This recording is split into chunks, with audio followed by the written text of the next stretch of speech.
you started to see that I was breaking down, what were your thoughts when initially things were going crazy with my body before it was actually determined that I had lupus? Well, because you kept it pretty secret. I'm not going to say secret, but I mean, my mother's always been open with me, about things going on, but it wasn't as, like, I remember you going to, the hospital to get checkups, and I thought, this is what adults do. You get checked up, you go to the hospital about certain things, but I wasn't thinking that, okay, this is going to lead to something, or there was no connection between this is something that my great-grandmother and my grandmother went through. So there wasn't any connection until you told me, and then that's when it came out that they also went through the same thing. So I was like, oh, this is hereditary. And so there wasn't any connection between that. I just remember there was one checkup about 2 months before you actually told us. This was for something else. And you went for that checkup. And it was for my back. For your back? Yeah. Actually, no, it was for your uterus. There are so many things wrong. Yeah. You can't keep track. Yeah, I mean, but this was for, this was for your uterus. And I was like, okay, I'm like 13, about to be 14. Okay. I don't think anything of it. You didn't seem like you thought anything of it. And sometimes I think about maybe that's what a parent should do, not try to alarm their kids. But also at the same time, transparency is not a bad thing.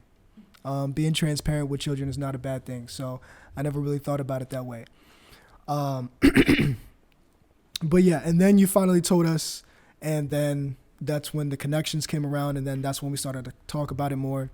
And you haven't asked this question yet about how I actually internalized knowing that my mother has an autoimmune disease. So if you want to roll into that, or were you going to ask that? Well, since you brought it up, you can go right into it. Yeah. I view things differently. I view things very differently. Even before I knew that this is the type of thought process that I wanted to lean towards, I always felt that, okay, it's real, right? The autoimmune disease is real, but I don't need to walk around thinking and treating my mother like it's real. Like, it's hard enough on someone who has it to know that they have it. It's up to other people around them, and maybe it is or maybe it isn't. It all depends on how you take it. But for me, I internalize it as I'm not going to walk around as a reminder in my face that she has something. I'm not going to remind her with my face and my actions that she, has an autoimmune disease that is affecting her. Of course, she needs help. I'm going to be there no matter what. But in my face, I'm not going to show that. I'm going to be, okay, this is life. I'm not going to add an extra burden by being so sympathetic that, because honestly, being so sympathetic to a point sometimes can really just make it worse. And I'm not going to do that. So if you call that being strong or being indifferent, I don't know what you want to call it, but it's just me not adding to what's already going on up here for someone else. So out of all the times that I've been sick, has there ever been a time that you thought, like, I don't know if she's going to make it? Because, right now, I don't just go to the hospital. When I win a stay at the hospital, I go right past going to the ICU. And I know I've seen your little brother be scared, and that's probably because he's younger. But is there any point in time where you've seen me sick where I've allowed it? Because I know I do hide it. Not just from my friends, but I do try to hide it from my kids, that you felt like, I really don't know.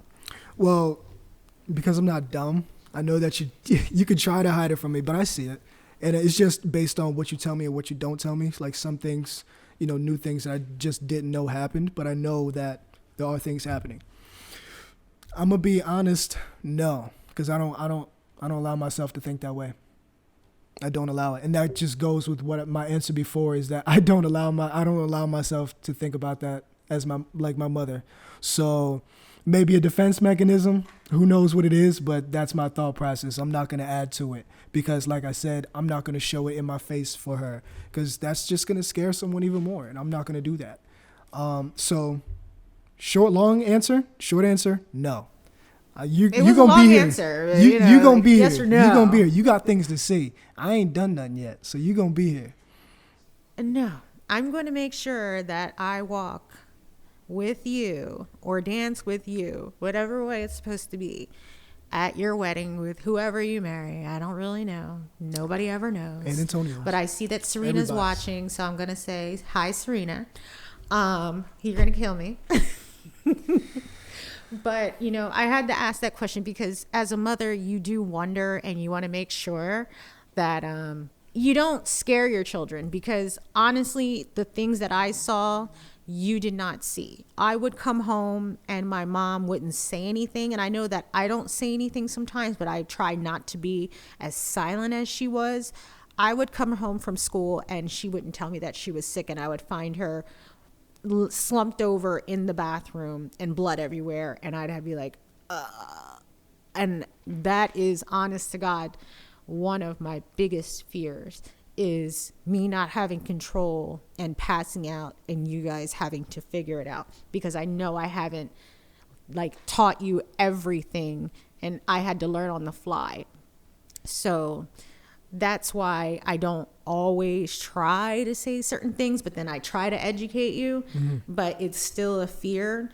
And even your uncle had to see that, and he was younger than me. So it's something that's kind of like a trigger for me and a fear.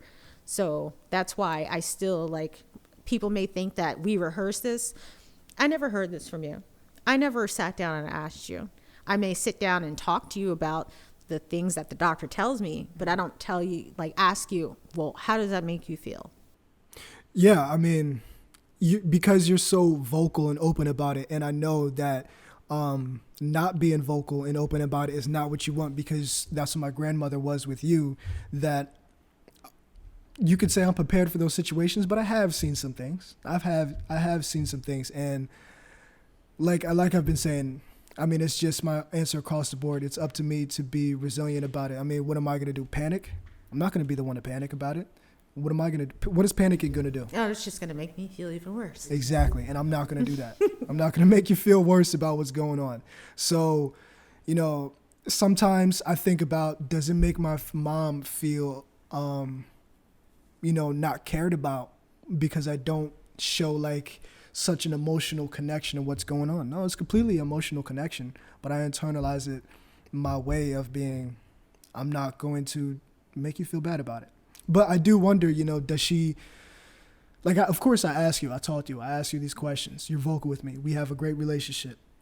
And I think about, does she wonder if I even care sometimes? I'm like, no, of course I do. But I show it in other ways. I remember, and this is why I got back on it. I remember early on when you first found out, we bought a juicer. You bought a juicer. You were juicing every day. Every morning you were juicing. Every morning. I tried everything. I still try everything. So for all the people that message me, I've probably already done it. Try everything no matter what. So she was juicing early on, and, at that point in time, it was just being diagnosed, and there wasn't other things, other autoimmune diseases on top of the other, that it was helping out. And so the Roni came around, and I was thinking about it, and I was like, well, I'm not just going to juice for myself. I'm going to try to juice for everybody here. Not everybody may not like it. I mean, my brother does not like this. Your brother doesn't like stuff, anything healthy. But in the beginning, I was just juicing for me and my mother.